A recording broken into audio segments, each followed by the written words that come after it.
O QI do universo é evidente ao nosso redor. O código genético, a tabela periódica, relatividade e a física quântica, fotossíntese, simbiose e incontáveis leis e códigos constantes formam uma infraestrutura de inteligência que suporta o nosso mundo diariamente. Schroeder descreve descobertas de que a informação é o mais difícil fato do universo. O que encontramos aqui é que o universo pode de fato ser composto de informação. Isso é dizer que essa coisa fundamental do universo é, de fato, informação por si só. O universo tinha um QI alto desde o início. Várias matrizes de leis engenhosas e constantes matemáticas já estão em vigor, antes do nascimento do cosmos. Então, há alguns 14 bilhões de anos, um campo de energia misteriosamente explode em ser, gerando centenas de bilhões de galáxias e estrelas. O fato é que, se observarmos a expansão do universo, e vemos isso dia após dia, o universo fica maior. E os dados do telescópio Hubble-Keck e dados diversos do universo se expandindo e alongando. Então, se o universo está ficando maior e maior todos os dias, a escala do universo é a terminologia apropriada se aplicarmos a equação no tempo. Não podemos voltar no tempo fisicamente, mas matematicamente certamente podemos. O que acontece é que no final do espaço, entre partículas cruas se reduz essencialmente a zero. Isso seria a criação. O Big Bang, a criação do universo. O momento no qual o nosso universo vem a ser. Então, os dados implicam que houve um começo para o nosso universo. A questão é, o que não podemos ver lá fora ou antes do universo, mas a questão permaneceria então. Isto é um ato voluntário ou não? Por volta de 9 bilhões de anos depois, o planeta Terra é formado. O que é intrigante neste estágio é a sua súbita aparição de vida. Dr. Schroeder acha isso impressionante. A vida começa, não depois de bilhões de anos, mas geologicamente falando, imediatamente. Tudo é um vazio por vários milhões de anos, mas a rocha mais antiga que podem carregar fósseis já tem fósseis de vida unicelular totalmente formada. A natureza cria uma fotossíntese em um estalo e começa a oxigenar a atmosfera. A rapidez é a surpresa. Muitos de nós fomos ensinados que cientistas acreditavam que a vida surgiu de um tipo de sopa biológica primordial. A vida poderia ter surgido de reações aleatórias. O finado Francis Crick, co-descobridor do DNA, que se descreveria como agnóstico inclinado ao ateísmo, argumentou claramente que as chances são tão pequenas que são insignificantes, que as longas moléculas de polímero da vida sustentada poderiam ter sido montadas por processos aleatórios das unidades químicas das quais são feitas. Além disso, em termos geológicos, a vida apareceu imediatamente após a Terra ter se esfriado. Para explicar este súbito surgimento dos organismos vivos, o agnóstico Crick sugeriu que a vida poderia ter sido deliberadamente plantada na Terra. Claro, em sua explicação, Crick claramente evita dizer plantada por quem ou o quê. Schroeder afirma que a ideia de que a vida é produto de reações aleatórias não é mais levada a sério pela maioria dos cientistas. Harold Moritz, no livro Fluxo de Energia da Biologia, computou que apenas criar uma única bactéria exigiria mais tempo que o universo poderia ver se caso combinações aleatórias de suas moléculas fossem a única força motriz. A vida não poderia ter começado por acaso. Desde 1979, você terá que pesquisar muito para encontrar um periódico revisado em um periódico revisado por pares, um artigo que relata a origem da vida por puras reações aleatórias. Alguns pensadores, incluindo Stephen Hawking, argumentaram que uma horda de macacos, digitando em um computador por tempo suficiente, poderia produzir um dos sonetos de Shakespeare. Eles então aplicam a analogia para afirmar que a vida poderia ter origem em relações aleatórias, se tivessem tempo suficiente. A New Yorker, em sua edição natal de 2002, entrando em 2003, ficou tão impressionado com a possibilidade disso acontecer que, de fato, devotou sua capa aos macacos produzindo um dos sonetos de Shakespeare. E você vê os macacos martelando, eles não estão muito felizes. Esse está muito feliz. Mas então aqui no canto você tem um macaco muito feliz. Ele conseguiu. Ele conseguiu. Ele escreveu o soneto. É interessante passar pelos números para ver como isso funciona, mas também é aceitando que em mais ou menos um ano... Bem, o Times de Londres, de sexta-feira, 9 de maio de 2003, tem um artigo. Muito barulho, mas os macacos falham no teste de Shakespeare. Os macacos falharam. Então, o que é muito barulho? O Conselho Nacional de Artes e Artes estava convencido a dar contas de patrocínio de 2.000 libras esterlinas a um projeto em que um computador fosse colocado em uma gaiola com 6 macacos. Certo, você tem que ver isso. Então eles fizeram isso, colocaram um teclado, não acho que foi o computador, seria muito perigoso. Provavelmente colocaram um teclado e protegeram os fios, e puxaram um fio para fora da gaiola, para onde seria a leitura. Ele ficou por lá um mês. Eles produziram cerca de 50 páginas de batidas. Mas o artigo é muito interessante, porque a pessoa, essa mulher que era responsável pelo artigo, o escrevendo para a entrevista, disse que foi bastante maravilhoso e nojento, de fato, como o experimento funcionou. E primeiro, quando os macacos foram confrontados pelo computador, tentaram comê-lo. Depois que isso não funcionou, usaram como banheiro, o que ela disse ser um problema, pois ela tinha que limpar a bagunça depois. Mas eles produziram 50 páginas sem uma única palavra. Sem uma única palavra presente de tudo que foi digitado. Então, como isso pode ser? Como pode ser possível?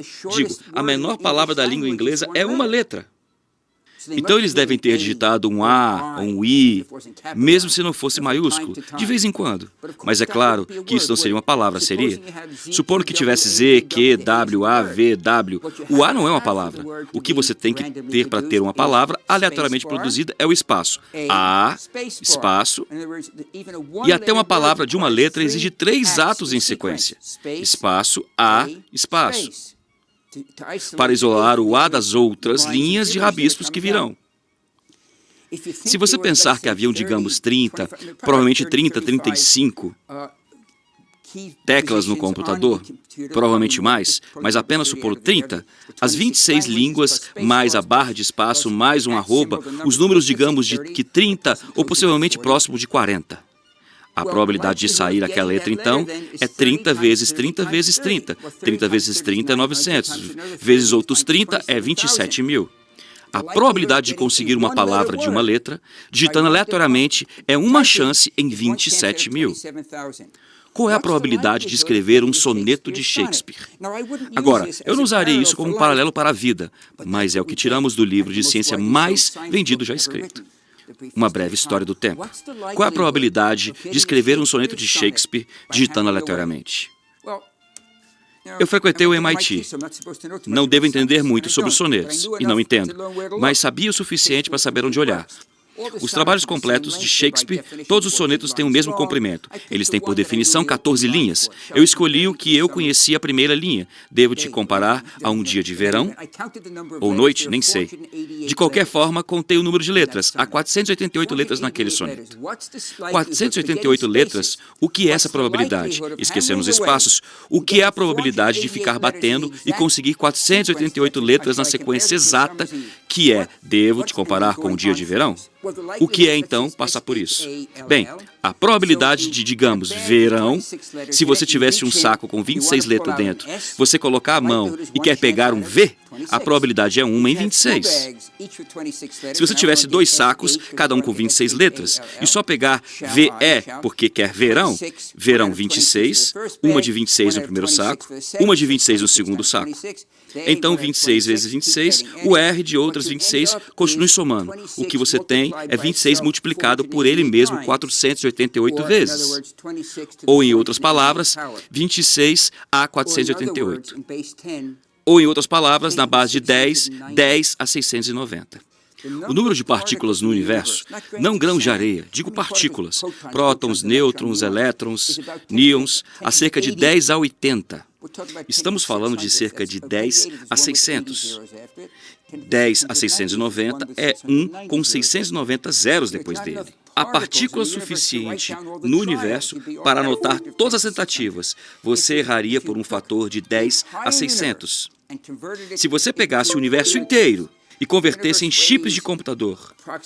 O universo pesa aproximadamente 10 a 55ª gramas, energia de massa. Então, 10 a 55ª grama, então levaria 100 universos, 1000 universos, 10 a 60 vezes a enorme massa atuável do universo, e tornar aquele universo inteiro, não apenas a Terra, o universo inteiro, esqueça os macacos, em chips de computador, cada um pesando 1/1000º de grama, e cada computador podendo girar 488 tentativas, que diz 1 milhão de vezes por segundo. É mais ou menos a velocidade, porque no final você teria o problema de apenas transferir essa informação. Se você transformar todo o chip do computador, o universo desse microchips, e os chips girassem 1 milhão de vezes por segundo, um soneto, mais letras aleatórias, o número de tentativas que levaria desde o início do tempo seria 10 a 90 tentativas.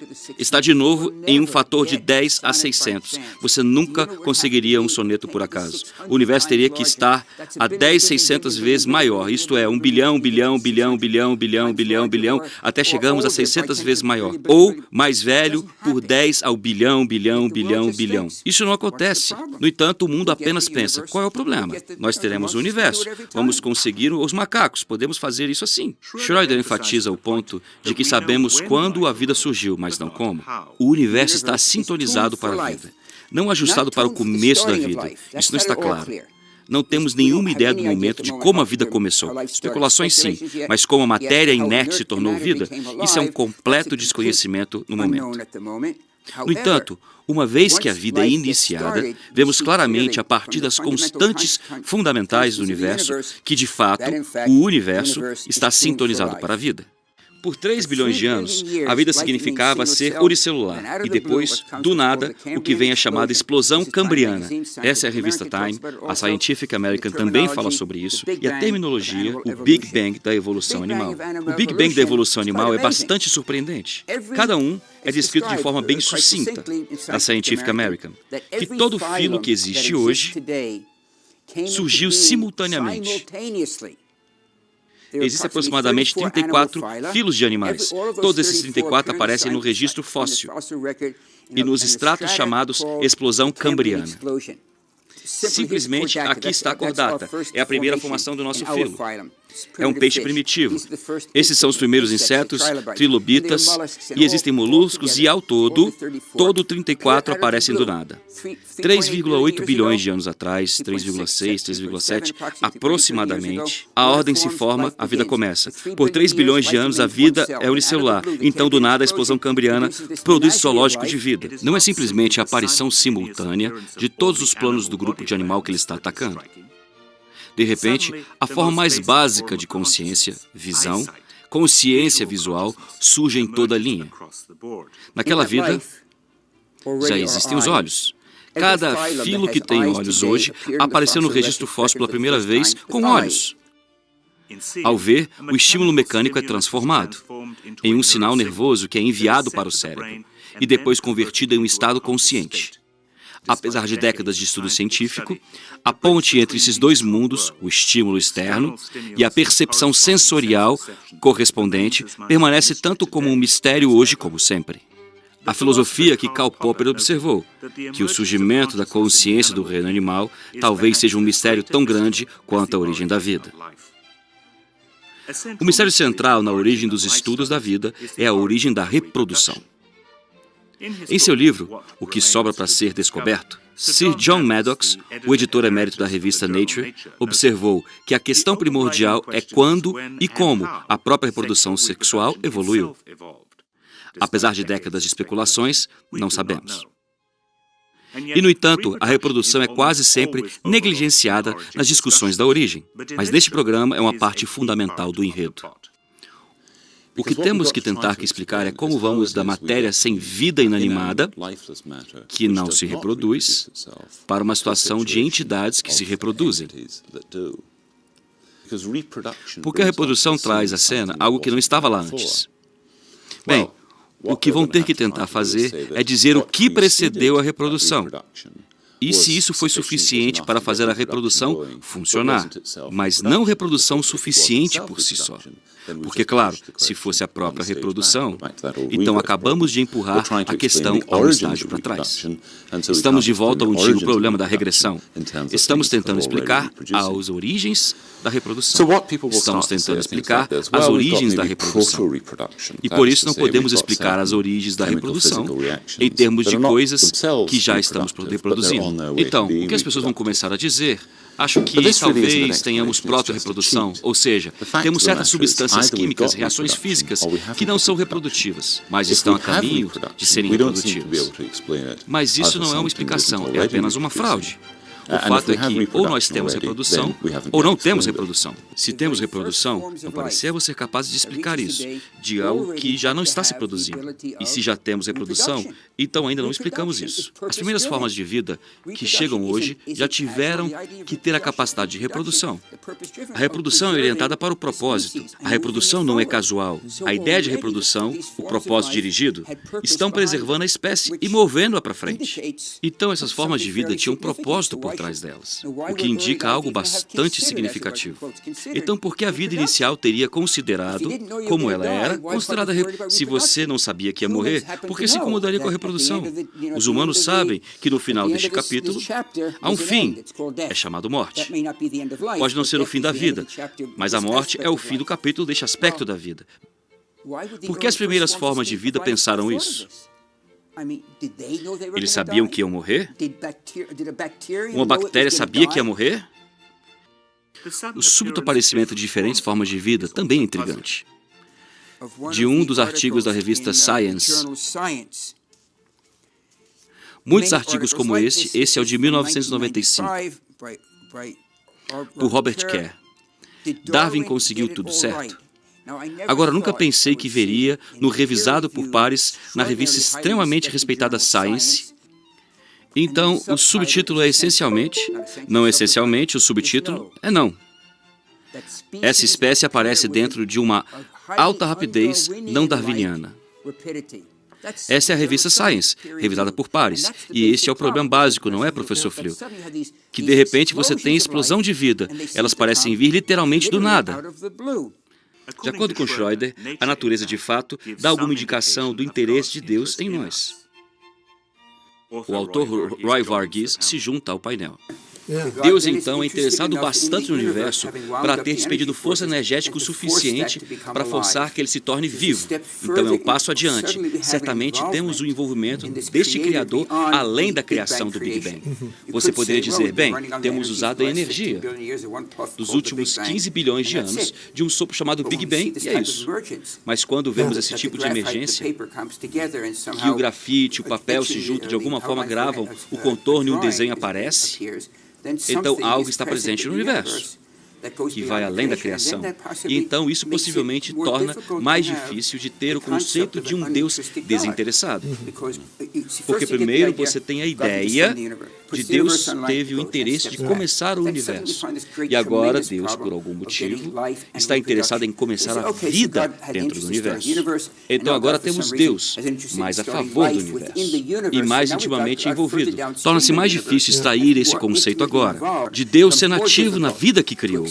Porque Deus, se você pega a vida como sendo uma propriedade emergente, que não seria prevista, olhando as propriedades de prótons, nêutrons, elétrons, o que você não faria?